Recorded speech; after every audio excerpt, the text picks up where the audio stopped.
Annabel Rama, inamin na boto kay Jericho Rosales para kay Janine Gutierrez. Ayaw kay Paulo Avellino.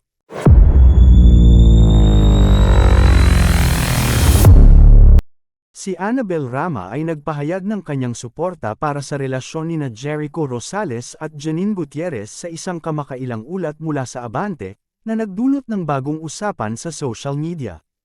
Sa ulat na inilabas noong ika-31 ng Agosto, sinabi ni Annabel kay Janine na bagay silang dalawa ni Jericho, na nagbigay ng pagkakataon kay Janine na magbigay ng kanyang reaksyon.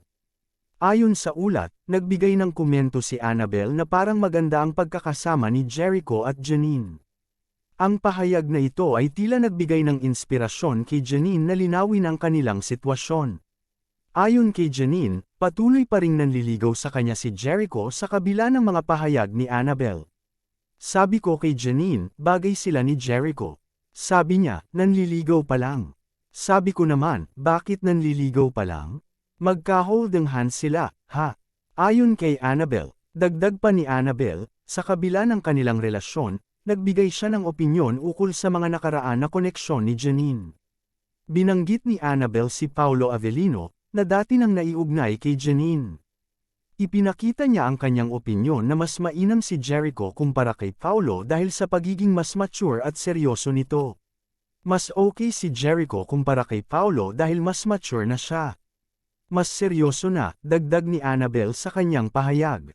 Ang pahayag na ito ni Annabel ay agad na nagdulot ng iba't ibang reaksyon sa publiko at sa mga tagahanga ni Janine at Jericho. Ang mga taga-subaybay ng dalawang artista ay hindi nakatulong sa pagbibigay ng kanilang sariling opinyon sa issue, na nagbigay diin sa epekto ng mga opinyon ng mga kilalang tao sa kanilang personal na buhay. Hindi may kakaila na ang mga pahayag ng mga kilalang personalidad tulad ni Annabel Rama ay may malaking impluwensya sa opinyon ng publiko. Ang kanyang pabor kay Jericho Rosales ay tila nagbibigay ng bagong pananaw sa kanilang relasyon, at maaaring magdulot ng positibong pananaw sa hinaharap ng kanilang pagsasama. Sa kabilang banda, ang kanyang puna tungkol kay Paulo Avellino ay maaaring magbigay ng bagong pagtingin sa nakaraan ni Janine at sa kanyang mga dating kasosyo. Ang pag-unlad ng kanilang relasyon, ayon sa mga pahayag ni Annabel, ay nagpapakita ng kanyang pagnanais na makita ang kanyang anak na si Janine sa isang masayang relasyon na may taong handang magbigay ng seryosong commitment. Ang mga komento ni Annabel ay maaaring magsilbing gabay sa iba pang mga magulang o taga-suporta na may parehong pag-aalala para sa kanilang mga mahal sa buhay. Sa ganitong paraan, ang mga pahayag ng mga kilalang tao ay maaaring magbigay ng inspirasyon at magdulot ng positibong pagbabago sa pananaw ng publiko. Ang usaping ito ay nagbigay diin sa kahalagahan ng open communication at pagkakaintindihan sa mga relasyon.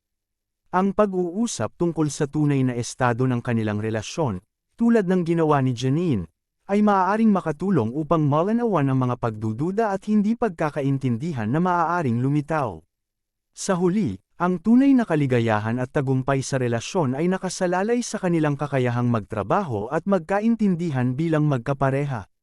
Ang pagtalakay sa mga pahayag ni Annabel Rama ay nagbibigay ng pagkakataon na pag-isipan ang mga aspeto ng relasyon na maaaring hindi palaging nakikita sa publiko.